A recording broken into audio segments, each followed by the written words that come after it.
तिकडे राज्यातल्या ग्रामीण भागात भगवं वस्त्र परिधान करून डवरी गोसावी समाजातले अनेक लोक पारंपरिक पद्धतीनं गावोगावी फिरत भिक्षा मागून आपला उदरनिर्वाह करताना दिसत आहेत। या समाजाचा भोंदूपणाशी थेट संबंध नाहीये, तरी धर्माच्या नावाखाली काही भोंदू बाबांकडून होत असलेल्या फसवणुकीमुळे सामान्य नागरिकांमध्ये संशयाची भावना निर्माण होताना दिसते।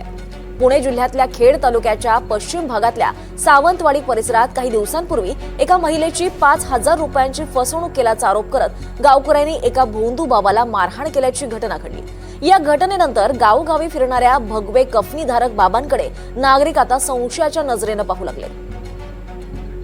याबाबत बातचीत केली आमचे प्रतिनिधी अविनाश पवार यांनी। तर काय होते की अशोक खरात प्रकरणानंतर आता नागरिक प्रत्येक बाबाकडे संशयाने पाहू लागले।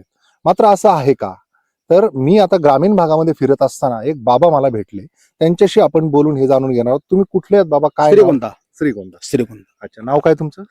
शंकर महाराज शिंदे। अच्छा, कधीपासून हे करताय तुम्ही? काय 30 वर्ष झालं आता। बरं, 30 वर्ष।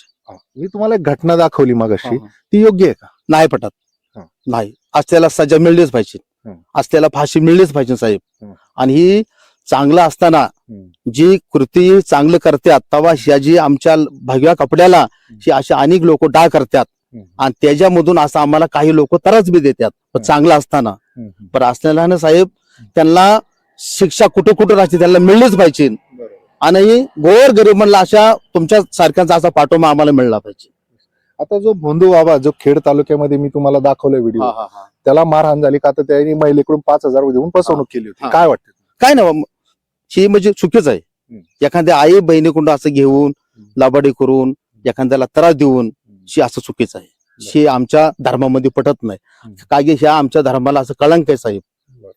अशी हौशे नवशे गौशे असे अनेक येतात आमच्या भगव्या नावाखाली आणि असे काही लोकांना भोंदून जातात। पण ह्यांची सरकारने ह्यांची ताबडतोब दखल घ्यावं, हीच माझी विनंती आहे। पण तुमच्या सारख्यांना याचा त्रास होईल असं वाटतं? मग 100% होईल ना त्रास साहेब, सांगा ना। गरीबाला त्रास होतोच ना, जे काही चांगले त्यांना त्रास होतोच ना। तुम्ही आता गावोगावी फिरता, तुमच्याकडे संशयाने पाहतात? हा, मग पाहतेच